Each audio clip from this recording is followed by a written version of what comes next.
In Ukraine, what happened in 2018? Very interesting. You had the Ukrainian Orthodox Church, which is under the Moscow Patriarchate. And the Moscow Patriarchate, of course, is pro-Moscow. And the nationalists in Ukraine want to remove any church, they want to outlaw and abolish any church that is under the Moscow Patriarchate. So what does NATO do? NATO says, okay, we're basically going to create a new church in Ukraine. It's not going to be the Ukrainian Orthodox Church. It's going to be the Orthodox Church of Ukraine. So they just switched the words around. And they said it's going to be under the Kiev Patriarchate. It's going to be a new church. The Patriarch of Constantinople, really the Patriarch of Istanbul. There's no Patriarch of... Oh, the Constantinople Patriarchate. There is no Constantinople Patriarchate. It's just a puppet of Istanbul. And it's been a mouthpiece of Istanbul. A mouthpiece of Ankara, I should say, going all the way back to 1453. Because when Mehmet II took over Constantinople, he said, okay, here's a new patriarchate. He's going to be my mouthpiece. And that has been the status quo of the so-called Constantinople Patriarchate since that point, since 1453. Literally, it's been a mouthpiece of Turkey. So this Ankara church, which is just an extension of NATO, says, yeah, Ukraine, you can have your own church that'll be under Kiev and not under the Moscow Patriarchate. What gives you that authority? I'm the Constantinople Patriarchate. I'm the Pope. I can do whatever I want. So basically, Bishop or Archbishop Patriarch Bartholomew, who runs the Constantinople Patriarchate, he wants to be the Pope of the whole Eastern Orthodox world. But the thing about the Eastern Orthodox world is that it doesn't believe in a Pope. It doesn't have a Pope. It doesn't have the same system that the Vatican has. In the Vatican system, there's a dictatorship, supposedly. I don't really believe that. I think that the Vatican is controlled by an oligarchy of cardinals and other figureheads. But on paper, the Vatican is a dictatorship. And so Patriarch Bartholomew wants to make himself into a pope. He says, well, what I say goes. And so the church over there in Russia, the Moscow Patriarchate, says, well, who the hell are you to make up a new church? We're done with you. We are done with you. And there was a schism. I know that the Greek Orthodox Christians love to deny this, and they'll say that's not a schism, but it is a schism. There was the 2018 schism between Moscow and Istanbul. And the Russians said, we're done. Now, the main issue, or at least one of the main issues, let's look into this real quick, because there's an interesting fact about the 2018 schism that almost no one talks about. So at the center of the division between the Moscow Patriarchate and the Constantinople Patriarchate was the Constantinople Patriarchate's recognition of two schismatic Ukrainian sects. So basically, Bartholomew said these two sects are legitimate. And the Moscow Patriarchate said, wait a second. The Ukrainian Orthodox Church, which is under Moscow, said, wait a second. How can you say that these two cults are now all of a sudden legitimate? We will not be a part of this. We're not going to accept your order. We're not going to accept your authority. We're going to split from you. And they broke off with Constantinople. Now, these two sects are Ukrainian nationalist sects. So it says here, I'll just read this real quick. The decision also stated that the Holy Synod would immediately reestablish a Staropegion in Kiev, i.e. a church body subordinated directly to the ecumenical patriarch, revoke the letter of issue permission of 1686 that had given permission to the Patriarch of Moscow to ordain the Metropolitan of Kiev, and lift the excommunications which affected the clergy and faithfuls of two unrecognized Ukrainian Eastern Orthodox churches. Those two unrecognized churches are the Ukrainian Autocephalous Orthodox Church, UAOC, and the Ukrainian Orthodox Church Kiev Patriarchate, UOCKP. So Constantinople says, we recognize these two cults as legitimate. And the Moscow Patriarchate said, wait a second. You are recognizing these two cults as legitimate. If you're going to do that, we're not with you. These cults are Nazi cults, by the way. And the Constantinople Patriarchate is just a mouthpiece of Turkey and NATO. It's a mouthpiece of Turkey. It's been a mouthpiece of Turkey since 1453, which by extension means it's a mouthpiece of NATO because Turkey is the second biggest member of NATO. And so NATO wanted to recognize two Nazi churches in Ukraine as legitimate. And the Moscow Patriarchate said, to hell with you, we're done with Constantinople. And there was the schism. So at the center of this schism, was a massive contention against the recognition of Nazi and fascist cults. At the center of this contention was the embracing of Nazism and the Russians saying, we will not have any part of this. So people want to question, is there really a Nazi revival happening in the world? Yes. And the rise of this Ukrainian patriarchate, the rise of this Kiev patriarchate is an attestament to this reality. Now, if you don't believe me that these are Nazi cults, let me show you guys something real quick. But here is a PDF essay on the fact that this Ukrainian cult, UOCKP, is a Nazi cult. So it says here that Christianity was the main religious reference point for many Ukrainian right-wingers, though not the only one, as powerful positions among the far right have always been occupied by neo-pagans. The main support that these movements received was from the Ukrainian Orthodox Church of Kiev Patriarchate, UOCKP. Nazi.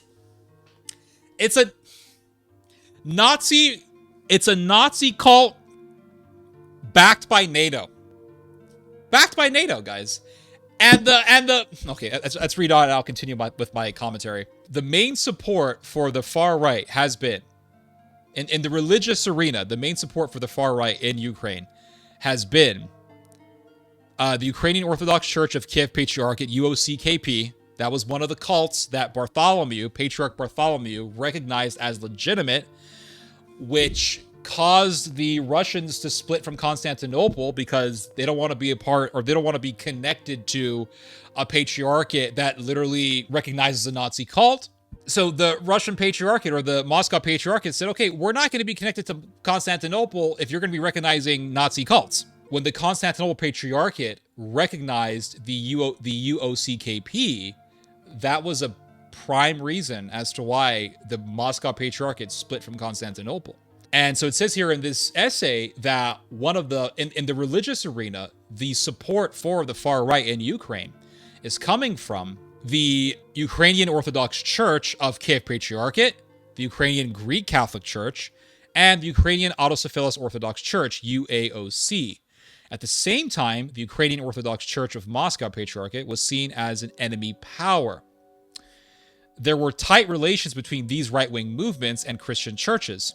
For example, the UOCKP had representatives from the URA, UNUU, and the UGCC, had representatives from the all-Ukrainian organization Trident, which is a Nazi organization named after Stepan Bandera. URA, UNUU mostly provided paramilitary support to the UOCKP. So this Nazi church was working with Nazi paramilitaries back in the 1990s.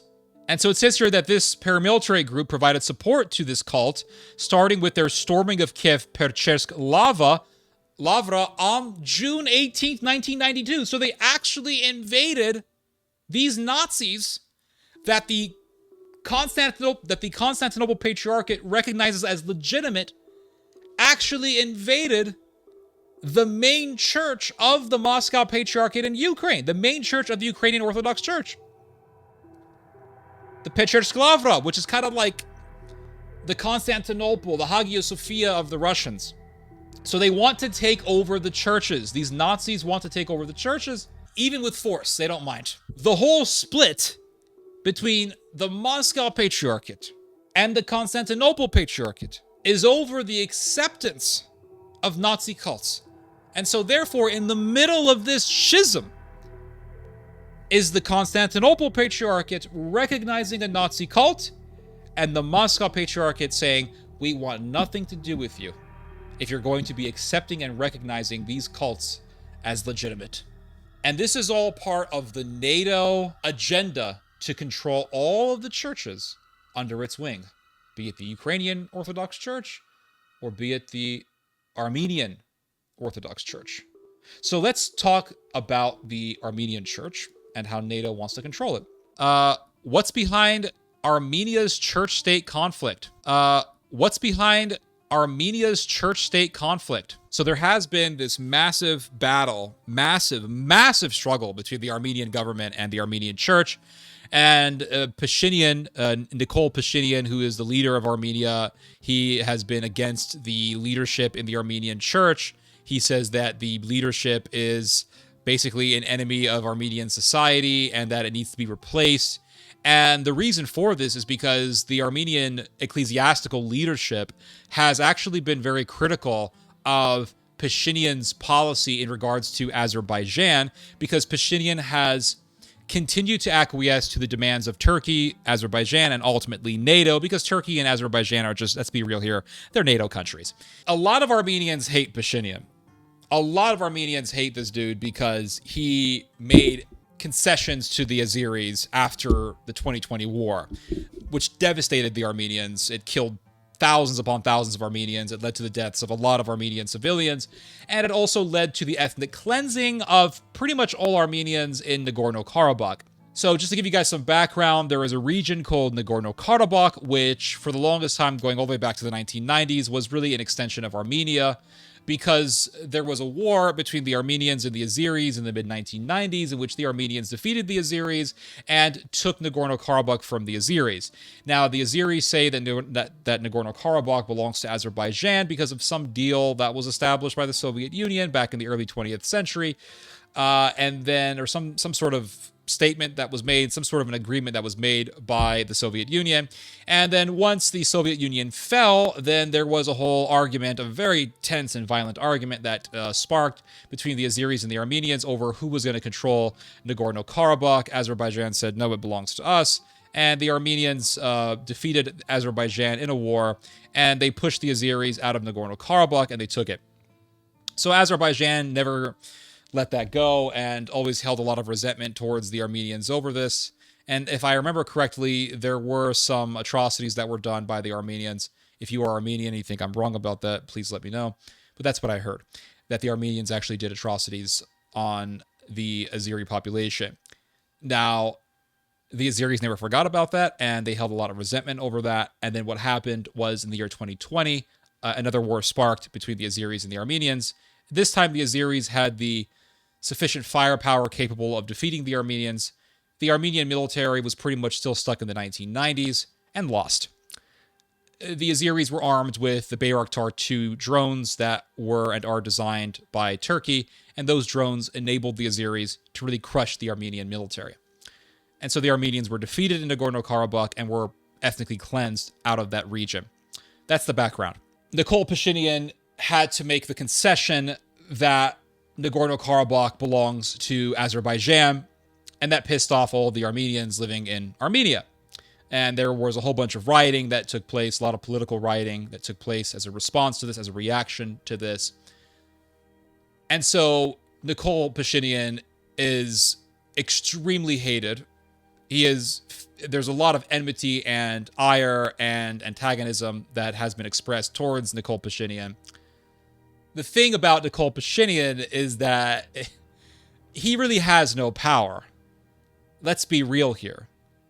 The Armenians are pissed off at Nicole Pashinyan, but if Nicole Pashinyan had never acquiesced to the demands of Turkey, he probably would have gotten impaled by the Turks. Let's be real here.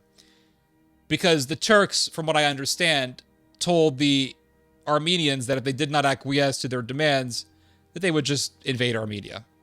So Nicole Pashinyan is under heavy pressure, and I guess his thinking is, I best just acquiesce to the demands of Turkey.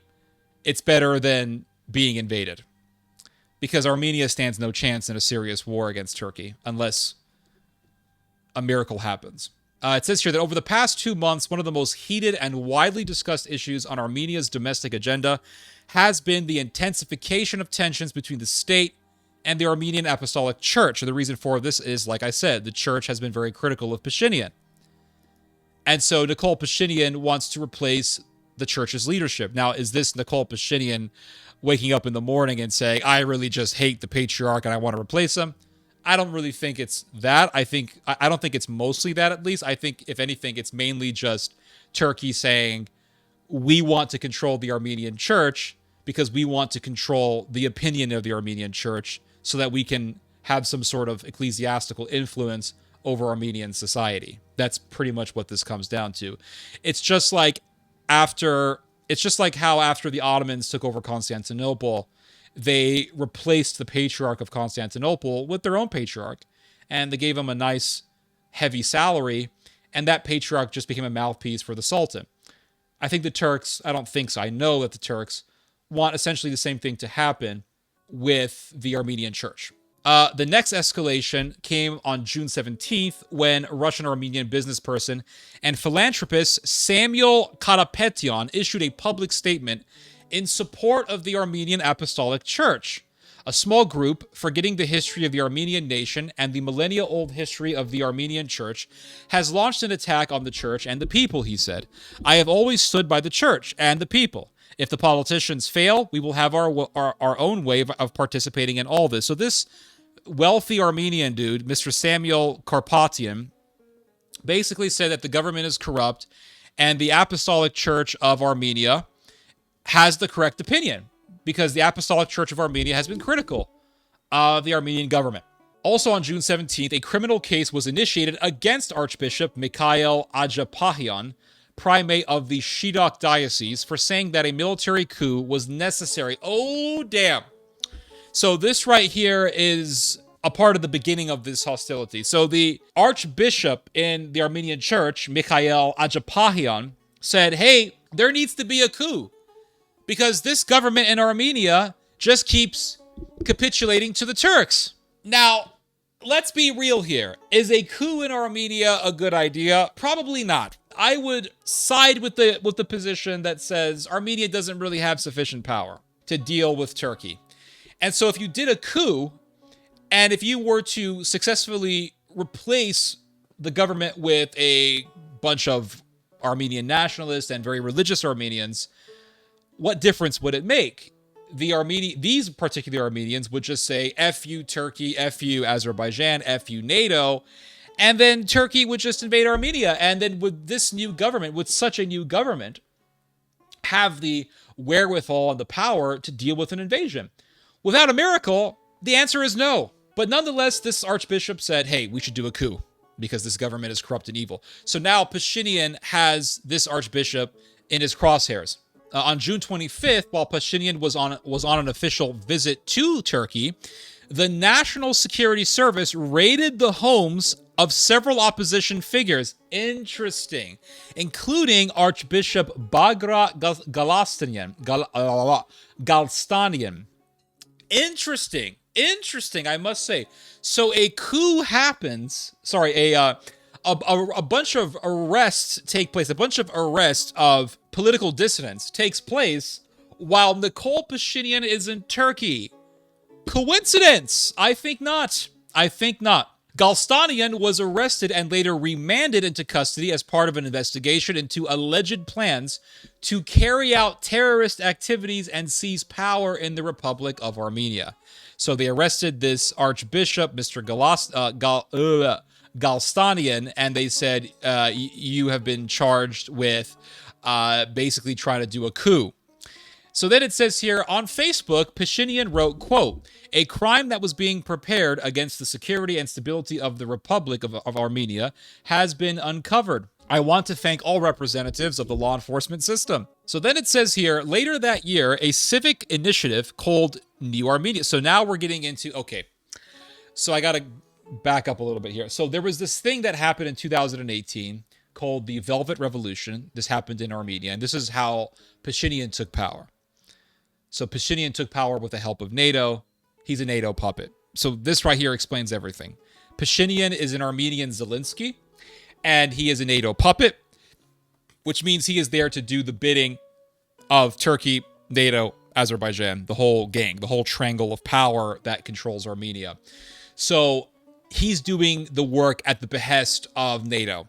So if somebody is calling for a coup in Armenia, that's a threat to NATO. If someone is saying, hey, the government of Armenia is just a puppet state of Turkey, that type of language is a threat to NATO.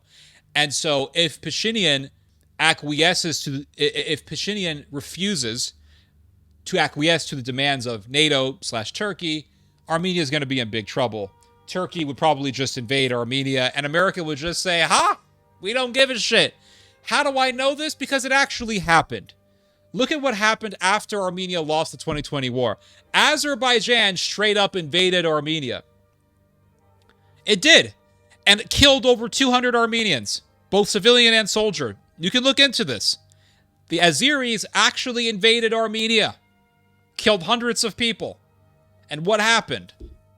NATO didn't do a damn thing. NATO didn't do shit. There's even a... Oh my God. There's even a video. I don't recommend that you guys watch this. But if you want to get an idea as to how brutal this invasion was, there's a video that you can see, and it was filmed by an Azeri soldier, in which a female Armenian soldier is lying on the ground and her breasts are cut off. This happened in Armenia. In Armenia, not in Azerbaijan. On Armenian soil. And America didn't do a damn thing. Because this is all part of Turkey. So that was a warning to Pashinyan. That was a warning to the Armenians. You don't want to do what we say? You want to fight against our boys in Azerbaijan? We're going to send the hyenas after you. We're going to send the Turkic hyenas into your borders, into your country.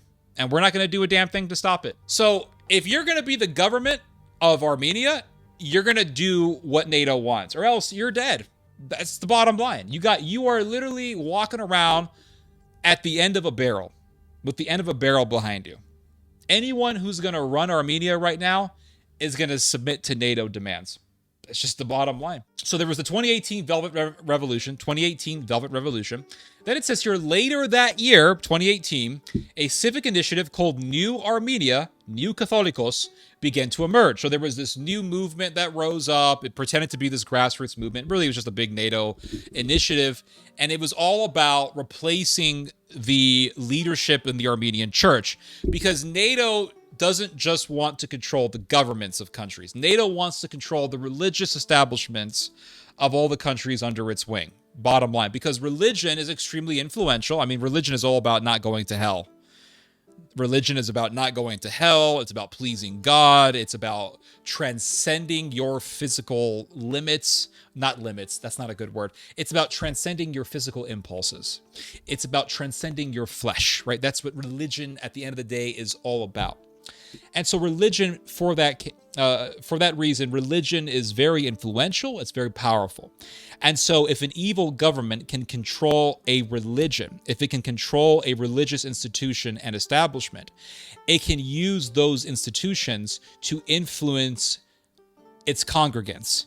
And so if you have a religious establishment that is the dominating and preponderating religious establishment in a particular country, and NATO wants to control said country, NATO is going to want to control the religious establishment of that country, because that would mean an extension of its influence in that country.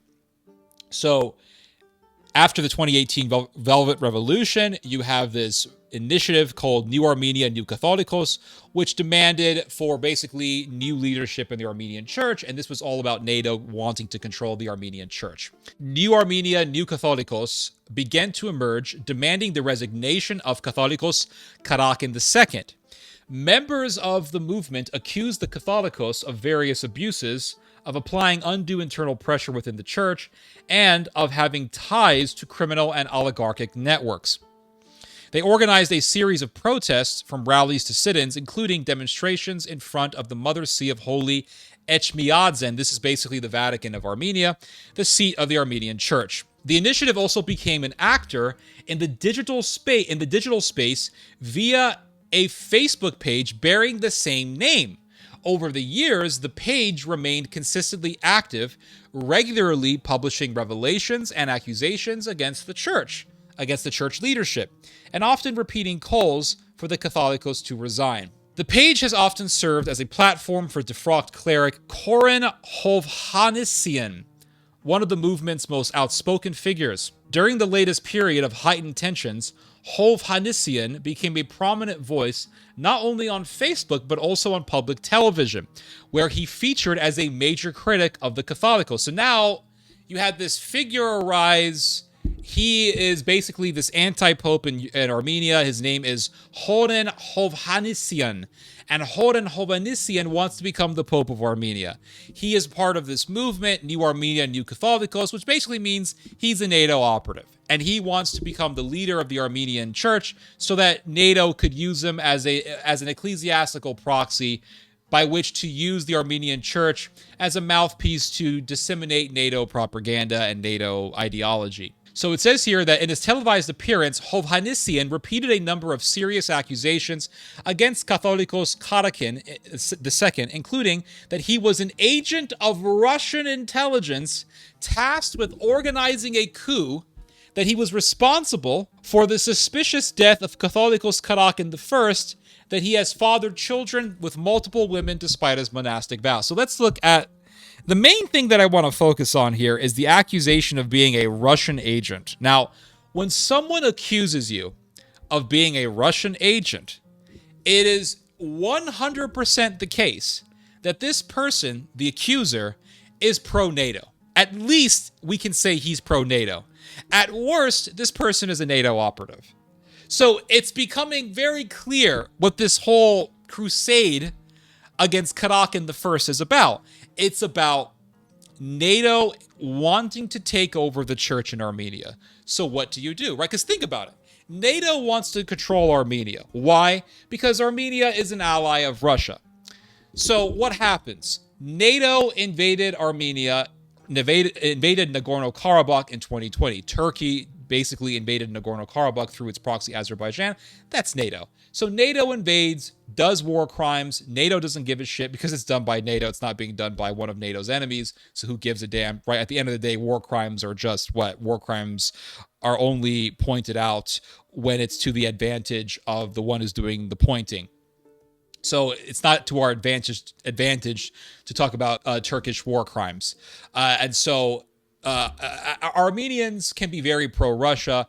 America wants to get the Armenians to become pro-NATO so that Armenia can just become a satellite state of NATO. So how do you do that? Well, you make sure that the government is pro-NATO. So the government of Pashinyan has been making concessions to NATO, Turkey, Azerbaijan. And then you have the church, which is critical of pro-NATO policy, critical of Turkey, critical of Azerbaijan. That's a problem because that is one less outlet that NATO could use to further influence Armenian society. NATO wants to take over that outlet. In this case, it is the ecclesiastical outlet. In 1992, genocide occurred in Azerbaijan after the Karabakh War. Almost 15,000 people had been killed. It was very brutal.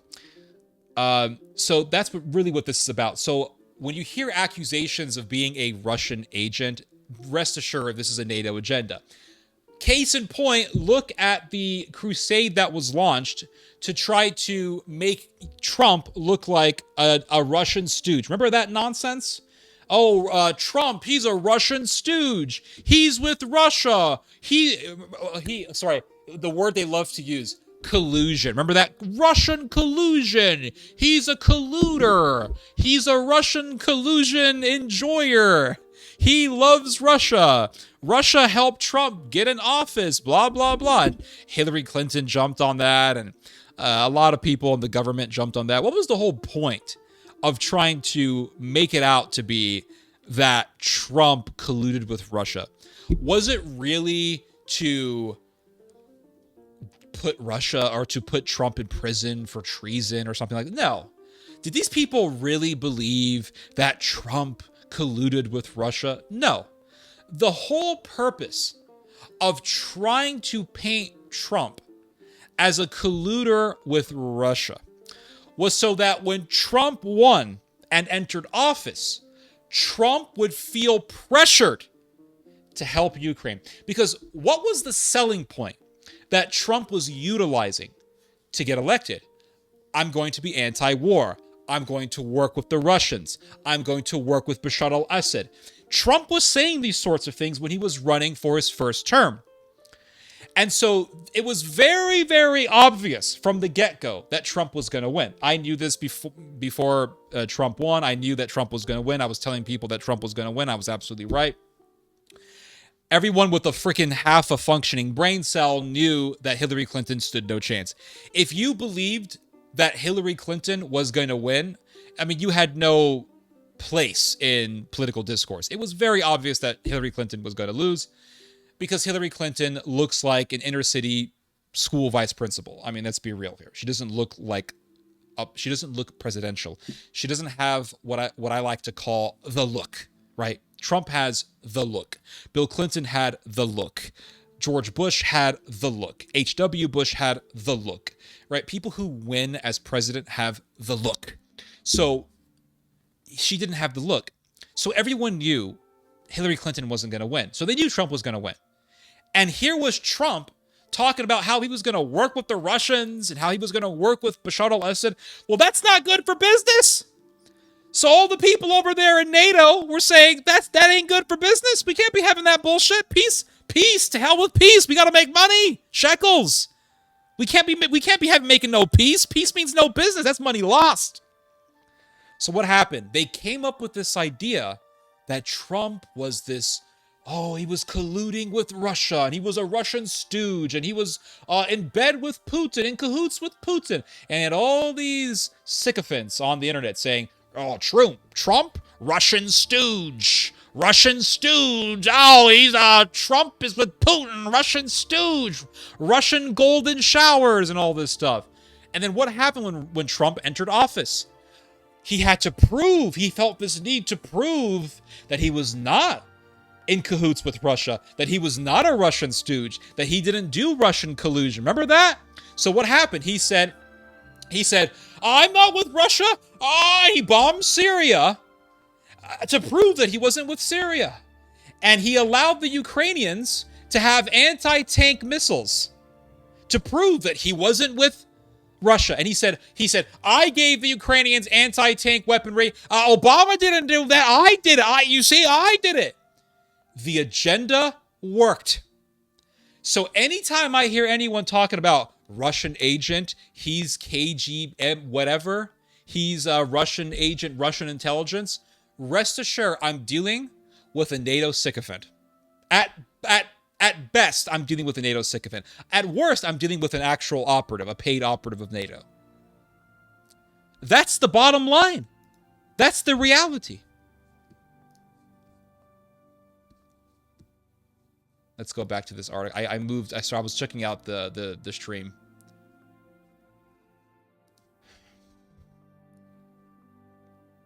So anyway, this is obviously a battle between the people who are anti-Turkey and the people who are pro-NATO. That's really what this is. This is a proxy war between Turkey and NATO over who's going to control the Armenian church.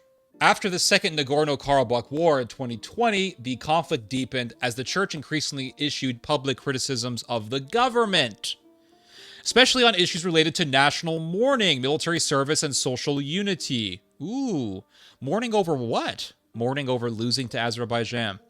A new phase began in April of 2024 as public and political tensions flared surrounding the delimitation and demarcation of the border with Azerbaijan in the northern Tavush province. So let's look at the Tavush province. This is very interesting. So basically, there was a small amount of territory on the Tavush province in Armenia. I believe it lies on the northeastern part of Armenia. And Pashinyan, Azerbaijan said, yeah, we want to take this little section of the Tavush province.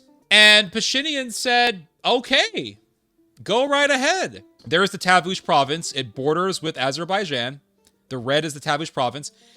And the Azeris were demanding for a very, very small slither of the Tavush province. Nothing majorly significant, but still territory, Armenian territory, nonetheless. Azerbaijan said, that territory belongs to us. Armenia, hand it over. And Pashinyan acquiesced to Azeri demands. And so that gained a lot of criticism from Armenians, understandably so, and it also gained a lot of criticism from the Armenian church. So when the Armenian church expressed such criticism for the giving up of territory, the government said, okay, church, you got to be replaced because you are not speaking in line with NATO's agenda. So again, this is a struggle between the Armenian church and NATO.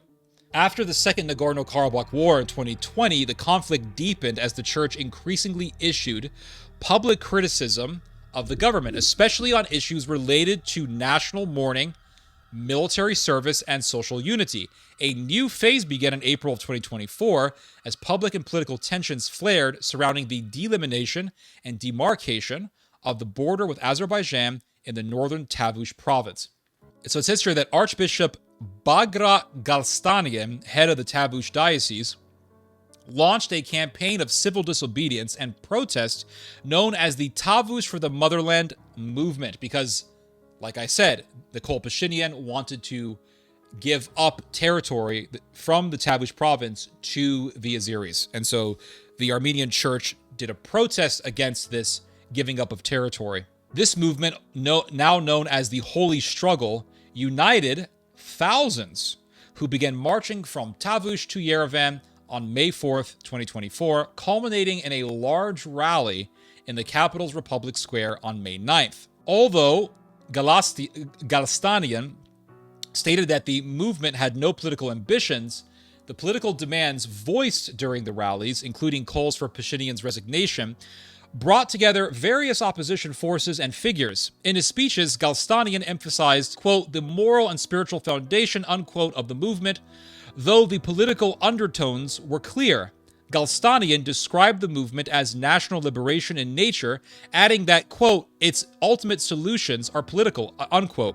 Addressing Pashinyan directly in one speech, he declared, quote, you no longer hold any power, any form of power in the Republic of Armenia.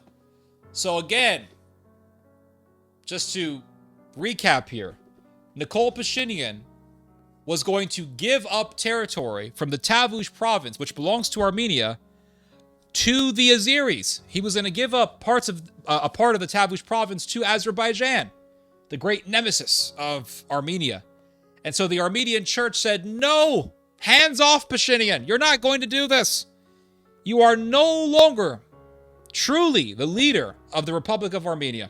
Now, what happened? The tensions, the war, the struggle between the Pashinyan government, which is really a NATO proxy, and the Armenian church deepened.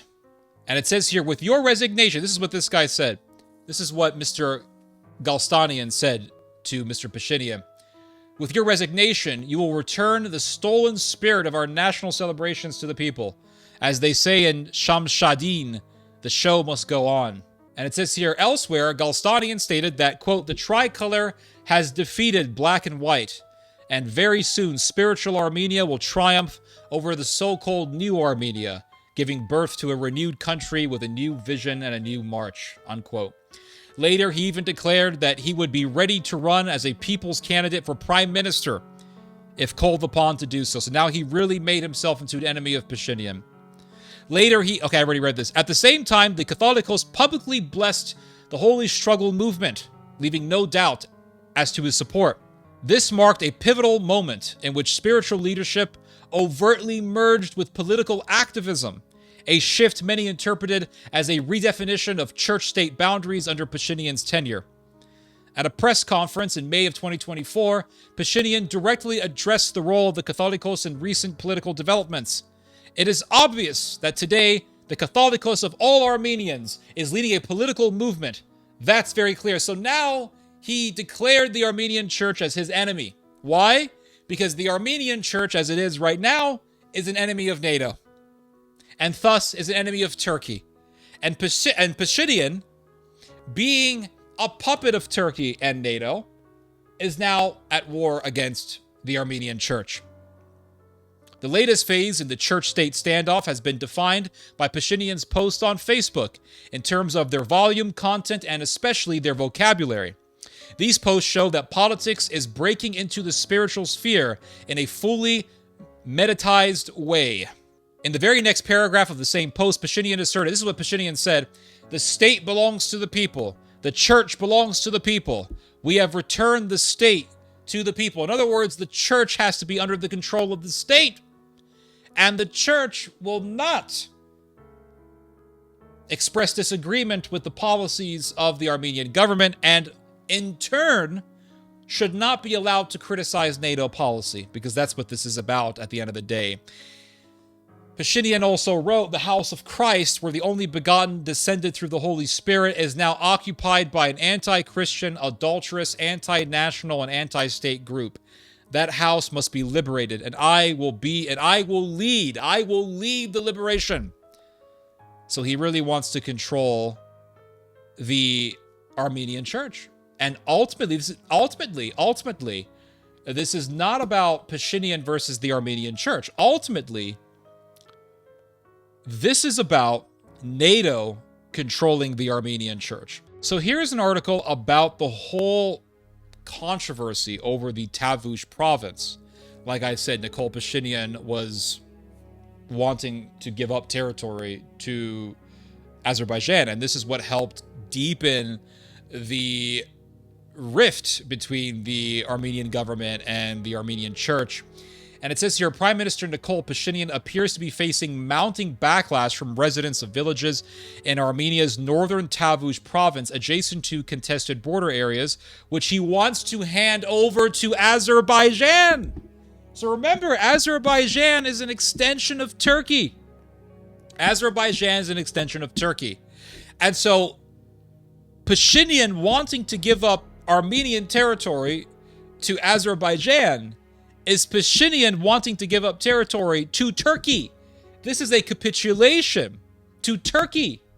Why? Because Pashinyan is a puppet for NATO at the end of the day.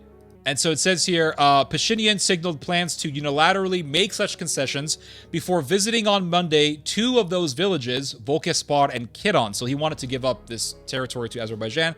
Very small slither of territory, but Armenian territory nonetheless. He insisted there that the areas, which used to be occupied by 4 Azerbaijani villages seized by Armenian forces in 1991 and 1992, are not part of Armenia's internationally recognized territory. He admitted that Azerbaijan would not reciprocate his concessions by liberating larger swaths of Tavush territory occupied by it at the time. Many local residents rejected Pashinyan's plans, despite his claims that Azerbaijan will invade Armenia unless he cedes the deserted former villages strategically located along one of the 2 main Armenian highways leading to Georgia. They argued that they would lose access to their agricultural land, have trouble communicating with the rest of the country, and be far more vulnerable to Azerbaijani armed attacks. So do you see what I'm saying here? Pashinyan is in a very difficult predicament. I don't say I'm not trying to like the guy or anything like that. I'm not saying he's a good guy. He's a corrupt puppet of NATO, no doubt. I mean, you kind of have to be a soulless individual to be a puppet for NATO. But I believe him when he says, if I don't give up this territory, we're going to get invaded. I truly believe that. Why else would he give up this territory? Why? It's not politically beneficial for him to give up this territory. It hurts him politically, obviously, right? It's only going to get him, it's only going to garner him more hatred from his people, from his voters. So it's not beneficial for Pashinyan, politically speaking, to give up a part of Armenian territory. So why else would he want to give up Armenian territory? It's obvious that he's under pressure. It's obvious that he is working at the end of the barrel of a gun. That's the reality. It's obvious that he is working at the end of a barrel. At the barrel of a gun. I believe him when he says, listen, if I don't give up this territory, we're going to get invaded. Because Azerbaijan is an extension of Turkey, therefore it's an extension of NATO. And Armenia is an ally of Russia. It's an ally of Iran. The Israelis want to end this. That's why the Israelis support Azerbaijan. The Americans definitely want to end this. The Turks want to end this. The Turks want to resume from where they left off back in World War I when they almost exterminated all the Armenians. And so Armenia is stuck in a very, very difficult predicament. Very difficult situation where it is surrounded by enemies. It's surrounded by Turkey and Azerbaijan. You have Israel going against Armenia. Israel wants the Azeris to go to war against Armenia because the Israelis want to eliminate an ally of Iran. Armenia is not in a strong position. Armenia cannot rely on Russia to help it because Russia is too bogged down in Ukraine. So it's really being raped.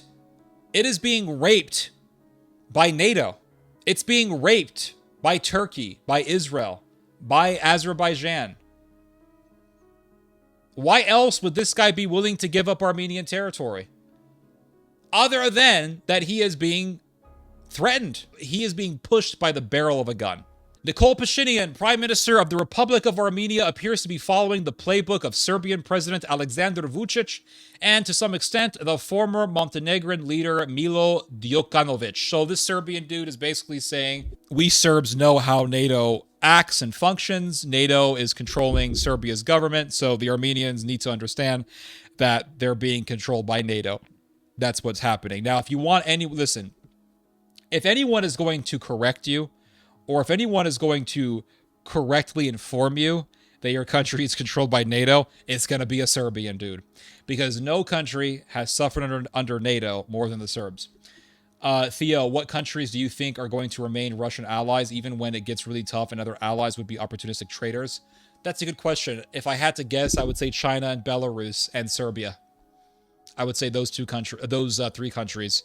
Belarus, China, and Serbia. And Transnistria, which is, Transnistria is not internationally recognized as a part of Russia, but really, it's a de facto Russian province. I know technically it's part of Moldova, but it's really just a part of Russia. So it says here that, like Djukanovic's 2019 attempt to effectively nationalize the property of the Serbian Orthodox Church, Pashinyan is targeting the Armenian Apostolic Church, or at least its top cleric. So he's saying, listen, NATO has been trying to control the Serbian Orthodox Church, so Armenians understand the same thing is happening to you guys. Pashinyan is targeting the Armenian Apostolic Church for political purposes, while also pursuing a Vučić-style policy of making serious concessions to Armenia's historical adversaries, Turkey and Azerbaijan. Absolutely. So this guy agrees with me. I haven't really read this full article, so I didn't quite know what to expect.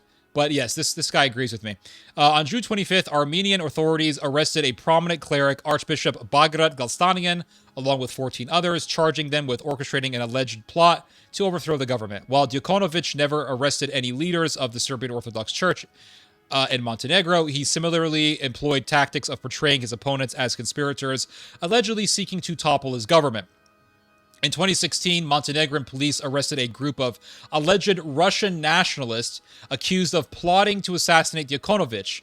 The incident helped the longtime Montenegrin leader, who had effectively ruled the country for 3 decades, justify a gradual break with Russia, Montenegro's historic ally. So even the Montenegrins have been betraying the Russians. And so it says here that the Montenegrins have been basically doing the same thing that Pashinyan has been doing to the church. So the Montenegrins have been doing to their Orthodox Church what Pashinyan has been doing to the Armenian Church. So there's a pattern here, right? We see the same thing happening in Ukraine, where the Ukrainian government has been persecuting the Ukrainian Orthodox Church because it's under the Moscow Patriarchate. We see the Montenegrin government doing the same thing to its Orthodox Church. We see the Armenian Church being put under the same sort of persecution. And we see also the Serbian government trying to do the same thing to the Serbian Orthodox Church. So there is a pattern here. There's a pattern. This is not coincidental at all. This is all a NATO conspiracy. And it's all very obvious. So it says here, notably 1 year after the alleged coup attempt in Montenegro, the former Yugoslav Republic joined NATO. Similarly, following the Second Karabakh War, Pashinyan has been seeking to distance Armenia from Moscow, so there's your answer right there. Although the landlocked former Soviet republic nominally remains in the Russian-led Collective Security Treaty Organization, CSTO, it is eyeing to establish closer ties with NATO. That, however, does not necessarily mean that the South Caucasus nation will join the alliance anytime soon, even if it eventually withdraws from the CSTO. What Yerevan's actions, particularly in the realm of foreign policy, suggest is that the country's leadership is adopting a strategy similar to that of Djokovic and Vucic. What Vucic and Pashinyan have in common is that they both lead countries that suffered military defeats. As a result, they are pursuing a policy of normalization of relations with their adversaries, NATO and NATO-backed Kosovo, in Serbia's case, NATO, and Turkey-backed Azerbaijan. So basically, it's very obvious what's happening. This is all just a NATO conspiracy to get to get Armenia to just acquiesce to the demands of NATO under the threat of an Azeri invasion of Armenia. I mean, that's what this is.